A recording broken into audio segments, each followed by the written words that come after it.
চোখের পানি, মনের আবেগ, যা আছে আপনার ভিতরে, কষ্ট, দুঃখ, যন্ত্রণা, সব আল্লাহকে ঢেলে দিবেন। নিজের আবেগ ধরে রাখবেন এখানে, আপনি আল্লাহর জন্য ঢেলে দিবেন। মানুষকে আবেগ দেখায় কি না? মানুষ আপনার চোখের পানির মর্ম বুঝবে?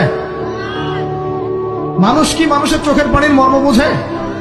আপনার পিতা যদি মারা যায়, আমার কাছে এসে দোয়া চান, কান্নাকাটি করে, আমি দোয়া করতে পারবো, কিন্তু আমি কিন্তু আপনার ফিলিংসটা বুঝতে পারবো না। আপনার অনুভূতি কে বুঝতে পারবেন? আল্লাহ পাক আপনার ঘাড়ের রগের চেয়েও কাছে আছেন। মানুষের দুর্ব্যবহারে কষ্ট পাবেন না।